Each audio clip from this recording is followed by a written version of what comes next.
15 شعبان کی رات میں ہمارے ملکوں میں جو ہمارے عجمی ملک ہیں اس میں وہ کچھ ہو رہا ہے جو نہ میرے نبی نے کیا، نہ صحابہ نے کیا، نہ تابعین نے کیا۔ عجیب و غریب عبادات گھڑ لی ہیں، عجیب و غریب اس کے اعمال بنا لیے ہیں اپنی طرف سے، اور مسجدیں بھری ہوتی ہیں اور روشنیاں لگی ہوتی ہیں اور آتش بازی ہو رہی ہوتی ہے۔ میرے نبی نے اس رات کی فضیلت بتائی، عمل کوئی نہیں بتایا۔ جیسے یہاں کوئی صلاۃ تسبیح کی جماعت کرا رہے ہوتے ہیں، کوئی اجتماعی تہجد پڑھ رہے ہوتے ہیں، کوئی دیگیں چڑھا رہے ہوتے ہیں، کوئی آتش بازی کر رہے ہوتے ہیں، تو وہ اس میں اتنا غلو ہو گیا ہے کہ یہ بھی ٹھیک نہیں۔ اور کچھ علماء نے اس کے رد میں اس کا اتنا انکار کیا ہے کہ اس رات کی کوئی فضیلت ہے ہی نہیں، یہ بھی ٹھیک نہیں۔ اس بیچ کا راستہ، اس رات کی فضیلت میں جتنی احادیث ہیں وہ ضعیف ہیں، لیکن اتنی کثرت سے ہیں کہ ان سب کا مل کر جمع ہو کر کم از کم وہ حسن لغیر ہی تک تو پہنچ جاتی ہیں۔ اور ابن عثیمین رحمۃ اللہ علیہ نے بھی یہ لکھا ہے کہ زیادہ سے زیادہ ان احادیث کے مجموعے سے، چونکہ اگرچہ ضعیف ہیں لیکن کافی زیادہ ہیں، تو وہ حسن لغیر ہی تک پہنچ جاتی ہیں۔ تو حسن لغیر ہی سے کوئی عمل ثابت نہیں ہوتا، عمل ثابت ہوتا ہے صحیح حدیث کے سے۔ ایک احادیث کی کثرت سے روایات، اور ایک امت کا عمل، کہ امت کا بہت بڑا طبقہ صدیوں سے اس رات کا اہتمام کر رہا ہے، لیکن کچھ عرصہ پہلے تک اہتمام تھا دن میں روزہ رکھنا، رات کو کوئی نوافل پڑھ لینا، کوئی دو چار زیادہ پڑھ لینا، لیکن اب یہ ڈھول تماشے جو اب شروع ہوا ہے اس کا تو کوئی وجود ہی کوئی نہیں ہے۔ تو اس رات کو اللہ تعالیٰ نے مبارک بنایا، اور حدیث پاک میں آتا ہے کہ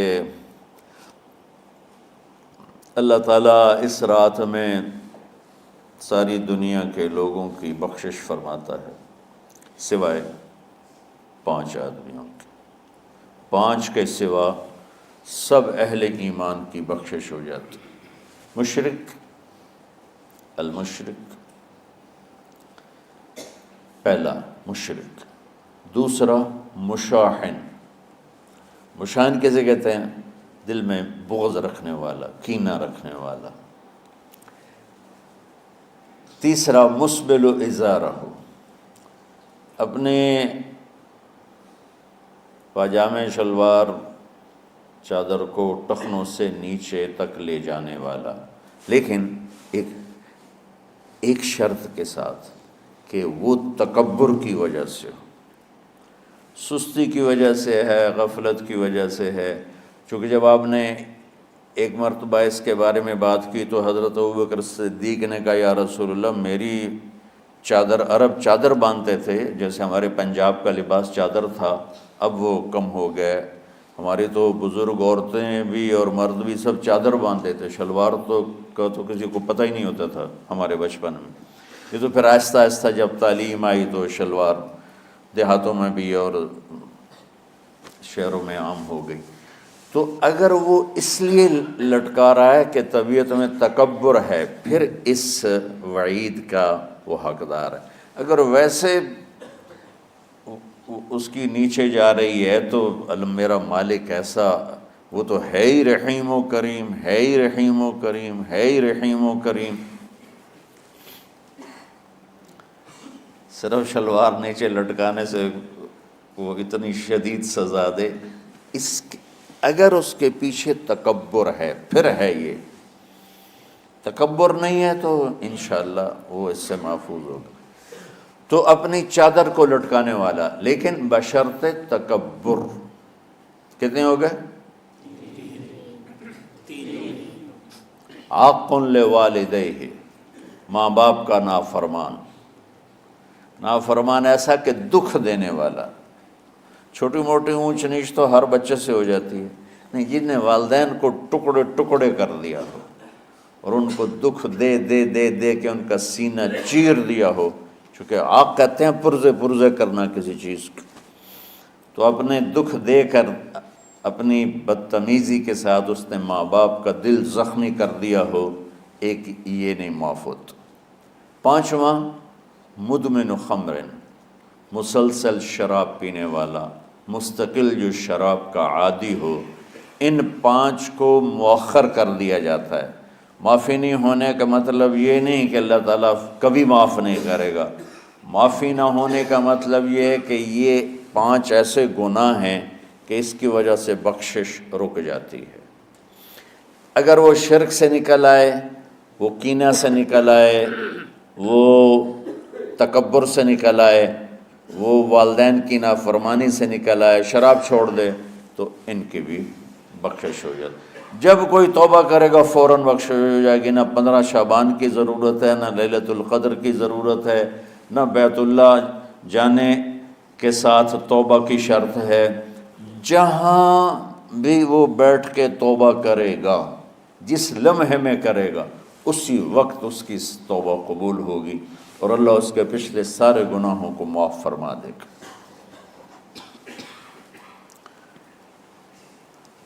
دن کا روزہ، رات کا قیام، زیادہ سے زیادہ قیام سے مراد نوافل ہیں، کوئی گھر میں پڑھ لے، کوئی مسجد میں پڑھ لے.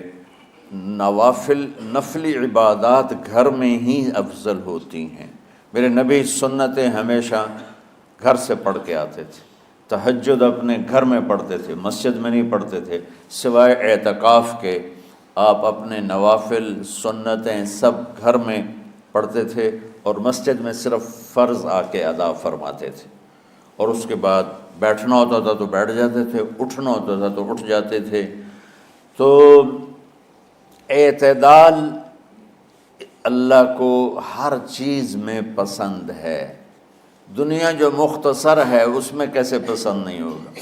آخرت جیسے معاملے میں بھی اللہ ہم سے کہہ رہا ہے اعتدال، امتن وسطا. ایسے عیسائیوں کی طرح ترک دنیا بھی نہ کرو، یہودیوں کی طرح دنیا کے پیچھے نہ پڑ جاؤ. رزق کے حلال بھی کماؤ، اپنے بچوں کو بھی دیکھو، اپنے فرائض کو بھی دیکھو جو دنیاوی ہیں، اور اللہ سے بھی اپنا معاملہ ٹھیک کرو اور درست کرو. بعد کے زمانے میں صحابہ کے بعد سے ہی ایک انتہا پسندی امت میں آئی. ساری ساری رات جاگنا.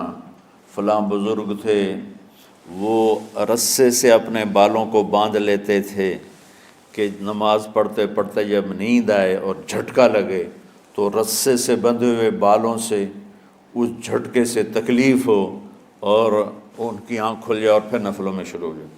ایک فلاں بزرگ تھے، وہ اپنے آنکھوں میں نمک کا سرما لگاتے تھے تاکہ آنکھیں جل جائیں، اس میں وہ جلن پیدا ہو جائے اور نیند اڑ جائے.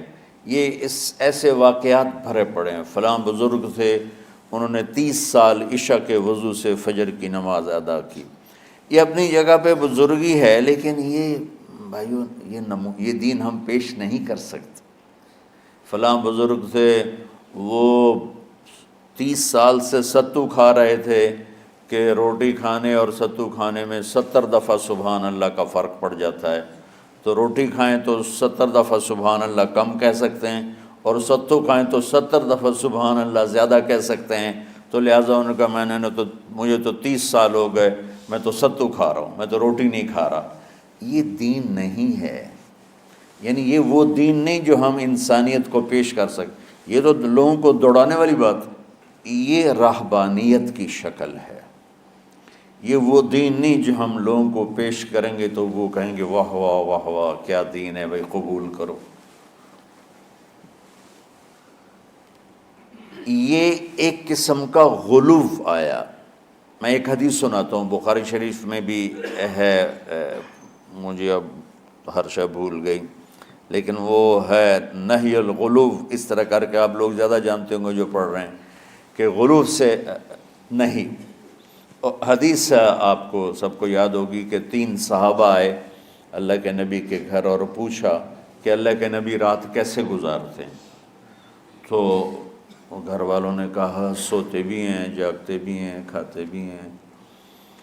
تو وہ تینوں آپس میں کہنے لگے وہ تو نبی ہیں، سوئیں بھی تو کوئی بات نہیں، اور شادی ہے کوئی بات نہیں، ہم تو نبی نہیں، ہمیں تو کچھ کرنا چاہیے۔ ایک نے کہا کہ میں ساری زندگی روزہ نہیں چھوڑوں گا، ایک نے کہا کہ میں ساری زندگی سوؤں گا نہیں، ایک نے کہا میں ساری زندگی شادی نہیں کروں گا۔ تو دیکھنے میں تو واہ واہ کیا بڑی بزرگی ہے بھائی، بڑے بزرگ ہیں۔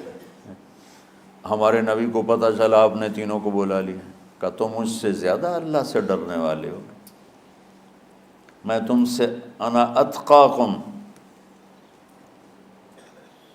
یا اخشاکم، الفاظ آپ لوگ کو زیادہ یاد ہوں گے لیکن مفہوم میں صحیح پیش کر رہا ہوں۔ آپ نے کہا میں تم سے زیادہ اللہ کو جانتا ہوں، تم سے زیادہ اللہ سے ڈرتا ہوں، میں سوتا بھی ہوں، میں کھاتا بھی ہوں، میں روزے بھی رکھتا ہوں، میں چھوڑ بھی دیتا ہوں، میری بیویاں بھی ہیں، میں اپنی بیویوں کے پاس بھی جاتا ہوں۔ تم دین میں غلو سے بچو، پہلے امتوں کو ہلاک کر دیا دین میں غلو۔ دنیا میں غلو یعنی انتہا پسندی، ایکسٹریمسٹ ہونا، دنیا ہو یا دین ہو، دونوں میں اعتدال بچو، اللہ تعالیٰ کو پسند ہے۔